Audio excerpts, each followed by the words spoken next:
একটা বিষয় নিয়ে আপনার কাছ থেকে স্যার একটু জানতে স্যার, আপনি এই যে যদি আমরা বলি 1 বছর 5 বছর বা 20 বছর পরের পৃথিবীটা স্যার আপনি কেমন দেখতে চান? মানে এটা কিরকম পৃথিবী হবে স্যার? আপনার পৃথিবীটা কেমন স্যার? আমি যেটা বলে আসছি যে এই 20 বছর 30 বছর পরে পৃথিবী টিকে থাকবে কিনা এটা নিয়েই বরং সমস্যা হবে। যে এখন যেটুকু অনেকে হালকাভাবে দেখছি যে আচ্ছা হবে হবে আর বহুদিন আছে, এর মধ্যে আমার জীবন কেটে যাবে।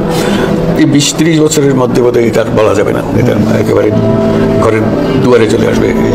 আমি বলছি যে বর্তমান যে গতিতে এবং যে প্রকৃতিতে অর্থনীতি চলছে, তাতে যে ফিনিশিং লাইন যেখানে পৃথিবীর সমাপ্ত হবে, এই সমাপ্তি রেখাটা এখন আমরা দেখতে পাচ্ছি। এটা এমন না যে কয়েক শতাব্দী লাগবে এই সমাপ্তি রেখায় পৌঁছতে, এটা আর নাই। এটা আমাদের দশকের বিষয় হয়ে গেছে। এটা 1 দশক না 2 দশক না 3 দশক এর মধ্যে চলে এসছে যে আমরা ক্রমে এই সীমারেখাটা দেখতে পাবো। কাজেই পৃথিবীর ভবিষ্যৎ বলতে যে বোঝায় সেটা আমি বলবো যে খুব ভালো না, কিন্তু আমরা সেই অনুপাতে অনুভব করছি না। আমরা দৈনন্দিন কাজ করছি, ফুর্তিতে আছি, মাঝে মাঝে বলি গ্লোবাল ওয়ার্মিংয়ের কথা বলি।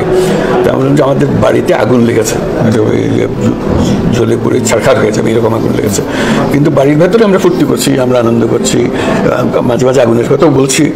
কিন্তু আগুন যে লেগে গেছে এবং সেটাকে যে নিভাতে হবে, তার জন্য সব কাজ বন্ধ করে সবাই একত্রভাবে গিয়ে এটা নিভাতে হবে, সেই অনুভূতিটা আমাদের কাছে আসছে না। যে যে তাৎক্ষণিক ঝাঁপিয়ে পড়া এই সমস্যার সমাধানে সেটার দিকে আসছে না।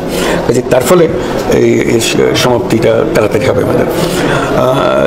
আমি যেভাবে বলে এসছি সেইভাবে বলছি, আমরা যে পুরনো সভ্যতা যেটা আমরা করে এসছি, যে সভ্যতার অংশ আমরা এখন, যে সভ্যতা আমরা করেছি, সেই সভ্যতা হলো আমাদেরকে ধ্বংস করার সভ্যতা।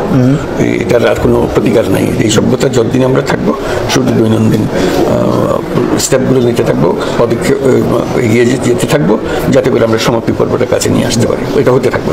তাই আমরা যে এইভাবে যদি আমরা ছেড়ে দিই, তাহলে আমাদের নিষ্কৃতি নেই। আমাদের নিষ্কৃতি আছে একমাত্র জায়গায় যেখানে আমরা নতুন একটা সভ্যতা গড়ে তুলতে পারি। এই সভ্যতার জায়গায় একটা নতুন সভ্যতা, সেই সভ্যতাকে যদি তাড়াতাড়ি আমরা স্থান দিতে পারি, তাহলে হয়তো আমাদের বাঁচার পথ আছে। আমাদের বর্তমান সভ্যতার মূল সমস্যাটা হলো এটা হলো যে একটা মুনাফা কেন্দ্রিক সভ্যতা। সময় মুনাফার পেছনে দৌড়ছে, মুনাফাকে ম্যাক্সিমাইজ করার জন্য দৌড়াদৌড়ি করছে। আমরা একটা মুনাফা অর্জনের একটা যন্ত্রে পরিণত হয়ে গেছে। আমরা মানুষ বলে যে পরিচয় আমাদের ছিল, সেই মনুষ্যত্বের পরিচয়টা আমাদের বুঝে গেছে। কাজে নতুন সভ্যতা যেটা